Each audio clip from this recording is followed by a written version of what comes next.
Bom, será que agora resolve?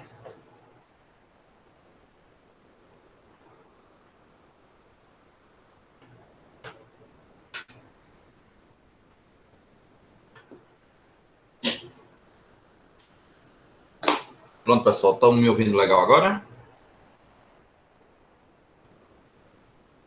Tá dando para me Agora ouvir agora? ficou bom, ficou bom. Ficou bom, né? Pronto. Tá ok. Agora tá bacana. Hoje eu vou ficar aqui logado com o drive de Wendel, Gmail de Wendel. Então, acho que vocês conseguem me diferenciar de Wendel um pouquinho, né? O Wendel é mais bonito. Deixa eu... Quem é a galera que tá comigo? Vamos só ver.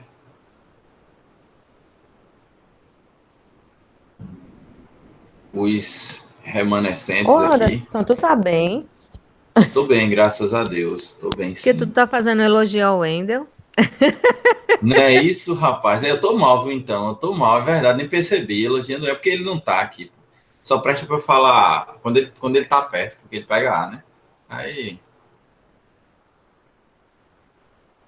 Mas é isso. Vamos embora, né, pessoal? Vamos dar o gato, vamos continuar aqui estudando direito penal. Se depois dessa aula completa de ARI, a gente cansa um pouco, né?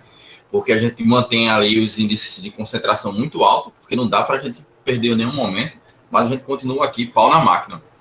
Cara, e eu tava. É tão estranho falar para um monte de carinha aqui sem ter ninguém para eu olhar. Eu gosto de falar olhando para o povo, mas eu sei que essa hora vocês devem estar bem largados na cama aí, no sofá, enfim.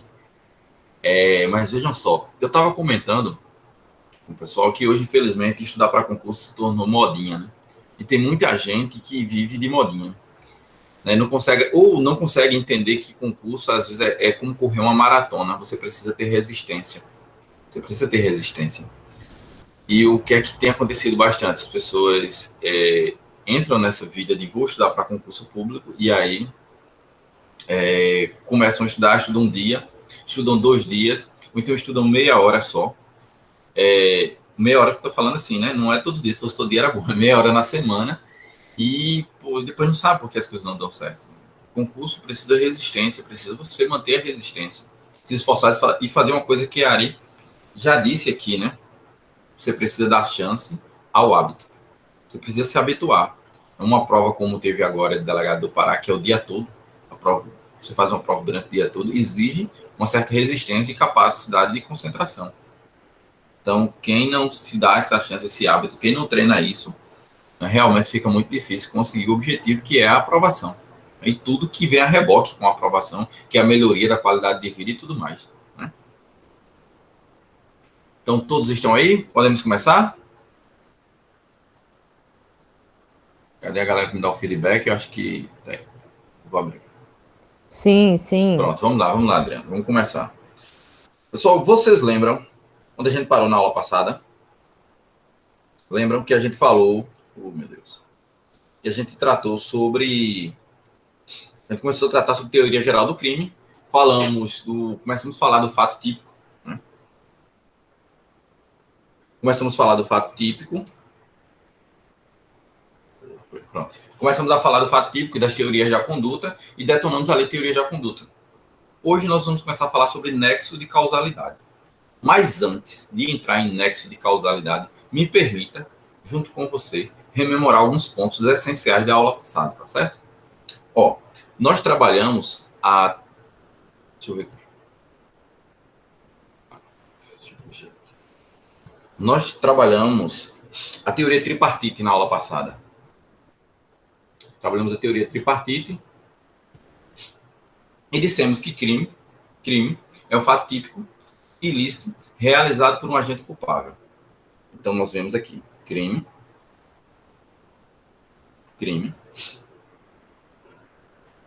é um fato típico, ilícito,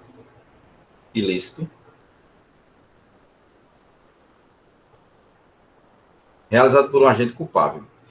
Temos aí a culpabilidade, temos que ter esses 3 elementos. Aqui dentro do fato típico, nós estudamos na aula passada as teorias da conduta.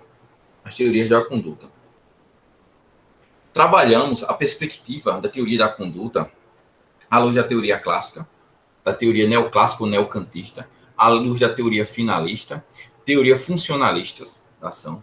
Enfim, trabalhamos o máximo que a gente poderia desenvolver a perspectiva de conduta, para que a gente não fosse surpreendido em concurso público, não foi isso?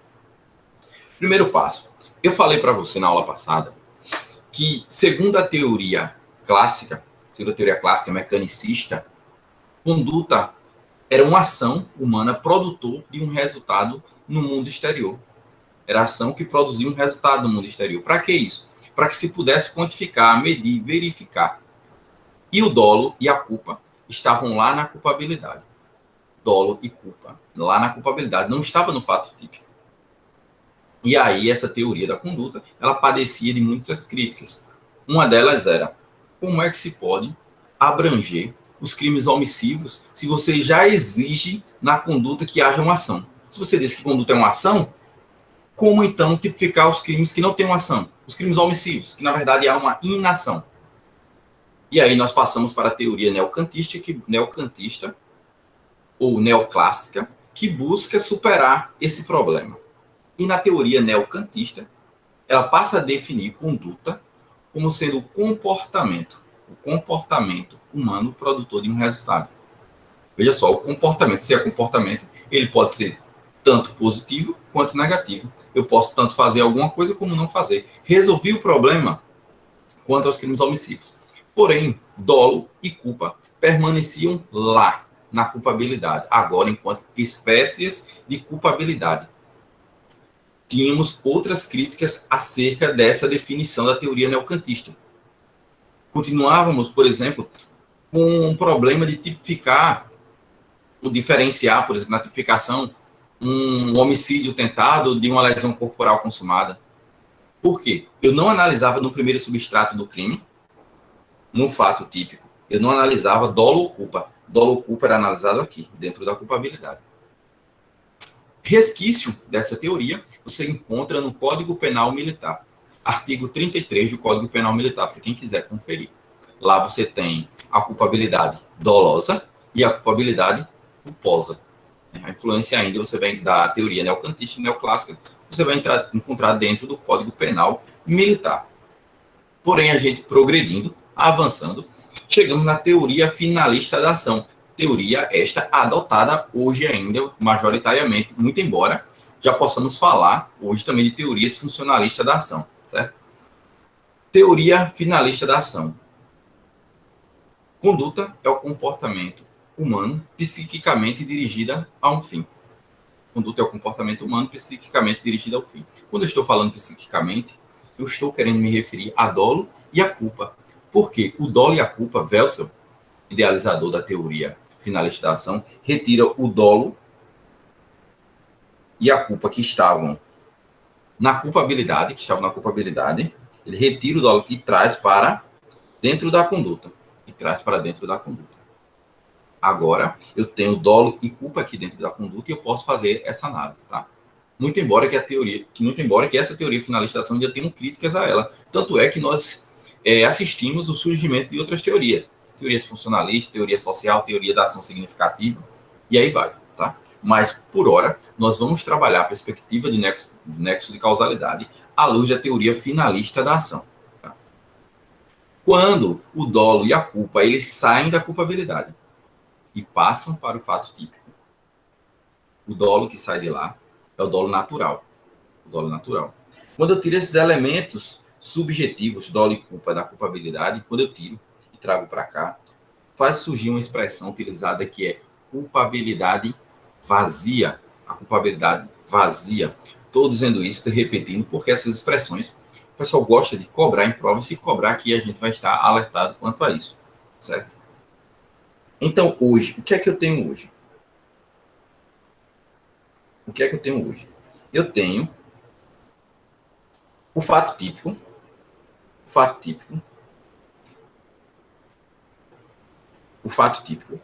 composto pela conduta, tá? Conduta. E esta conduta, ela pode ser omissiva ou comissiva.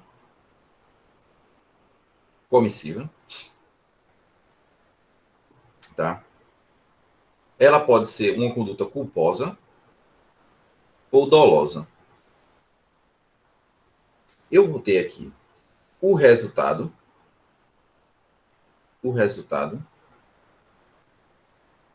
que pode ser um resultado jurídico, né, jurídico ou naturalístico,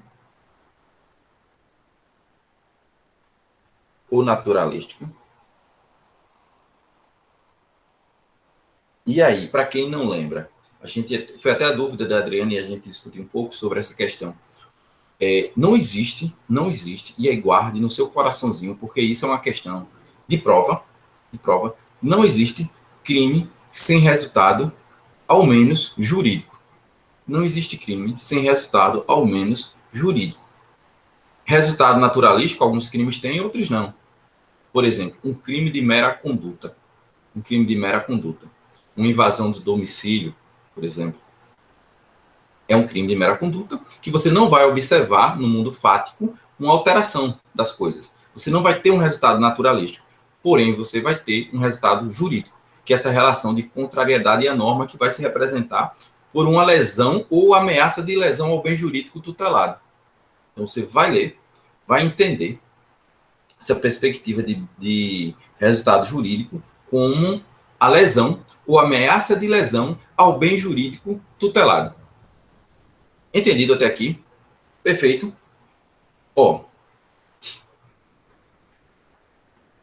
apagar aqui para não ficar muito sujo aqui para a gente.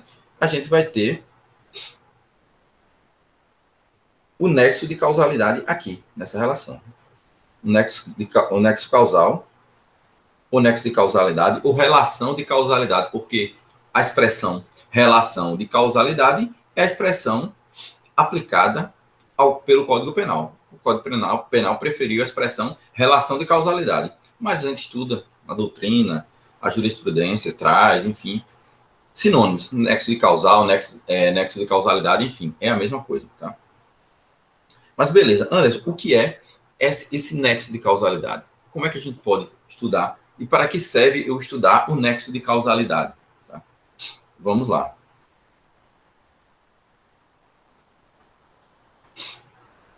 Ó, se eu tenho uma conduta, e eu tenho um resultado, tá? Aquilo que liga a conduta ao resultado, é o nexo de causalidade, tá? Ou a relação de causalidade. É o nexo de causalidade. O nexo causal, tanto faz, tá? Então, nexo de causalidade ou relação de causalidade é o vínculo que liga a conduta do agente ao resultado produzido. Nexo de causalidade, repito, nexo de causalidade é o vínculo que liga a conduta ao resultado. E aqui, para você não esquecer, eu vou fazer. Olha aqui nos meus olhos, se você não estiver dormindo aí, olhe nos meus olhos agora. Eu vou fazer aqui o uso do pleonasmo, vou até cometer aqui um erro de português, para que você não esqueça. É o elo de ligação. Veja só aí, é o elo de ligação entre a conduta e o resultado. É erro de português para você fixar. Saiba que isso é uma dica de português, está errado, né? Fazer os desse pleonasmo, mas a título do direito, guarde isso no seu coração, tá bom? Anderson, então, eu posso dizer, tudo bem, que eu sei que o nexo é o que liga a conduta ao resultado, mas isso vale para todos os crimes? Como é que funciona? Ó, tem uma coisinha, tá? Que é, deixa eu apagar aqui, uma discussãozinha doutrinária, mas eu vou trazer aqui, por quê? A maioria da doutrina diz que só faz sentido você trabalhar, estudar nexo de causalidade nos crimes materiais. Naqueles crimes que têm um resultado naturalístico. Que há uma alteração no mundo exterior, que há uma alteração no mundo fático. Só faz sentido dessa forma. Por quê? Vamos lá. Eu tenho um delito formal, sabe? Eu tenho um crime formal. Tivemos aula sobre isso. Não sei se vocês lembram. Tá? Eu tenho um delito de mera conduta. E tenho os delitos materiais. Ó, delito formal, eu tenho uma conduta, tem um resultado previsto no tipo penal. Né? Eu tenho aqui, ó, delito formal tem uma conduta descrita no tipo penal e eu tenho um resultado também previsto no tipo penal. Porém, o tipo penal ele dispensa a realização do resultado para que esse delito se consuma. Então, no delito formal, faz muito sentido falar que ele é um delito de consumação antecipada. Ele é um delito de consumação antecipada, porque ele não espera o resultado para se consumar. Só com a conduta ele já se satisfaz, muito embora haja previsão do resultado no tipo penal. Certo? Então perceba, tem uma conduta e tem um resultado. Tem um resultado. Mas se ele se consuma só com a conduta, sequer eu preciso estudar, entrar nos pormenores da relação de causalidade. Crime de mera conduta. Crime de mera conduta. Ó, eu só tenho aqui no crime de mera conduta, acompanhei, só tenho a previsão da conduta. O tipo penal ele não prevê nenhum resultado. O tipo penal ele não traz nenhum resultado. Ele se satisfaz apenas com a conduta. Realizou a conduta, o crime está consumado. Por isso se chama delito de mera conduta, crime de mera conduta. Certo? Já que nos delitos materiais, não. A coisa é diferente. Nos delitos materiais, eu tenho a previsão da conduta e tenho a previsão do resultado. Conduta e resultado. Eu tenho essa previsão. E o delito exige, para que ele possa se consumar, ele exige que o resultado ocorra. Ele exige a realização do resultado. Senão, o crime não se consumou. Então, aqui, nesses delitos materiais, é que faz sentido eu estudar o nexo de causalidade, porque é aquilo que vai ligar a conduta do agente ao resultado. Beleza, pessoal? Me deu o feedback. Tá tranquilo até aqui? Dormiram? Cadê o povo? Tá dormindo o povo? Meu Deus. Vamos lá. Tô aqui, Ana. Tá tudo bem. Vamos Tranquilo. embora. Vamos seguir. Valeu, Tô Adriano. aqui, Valeu pelo feedback. gatão, cheirosão, lindão. Vamos seguir aqui pelo... Vamos seguir aqui. Deu para entender isso? Vamos lá. Ó, conceito eu trouxe para você revisar o material depois. Né? Eita, é que tinha um rosto bonito aqui, né, na aula. O professor Wendel Alves ligou a câmera aqui com esse sorriso lindo dele. Né? Valeu pelo feedback, Lucas. Tamo junto. Ó, a relação de causalidade, o nexo causal. O conceito é o vínculo entre o conduta e o resultado. O estudo da causa... Pará fez muito bem para vocês, viu, menino? Anderson, só elogios. Rapaz. É porque tivemos algumas noites dormindo juntos. Aí, né? Sabe?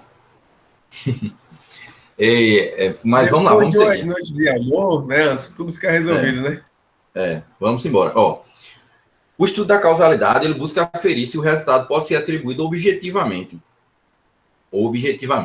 ao sujeito ativo, como obra do seu comportamento típico, certo?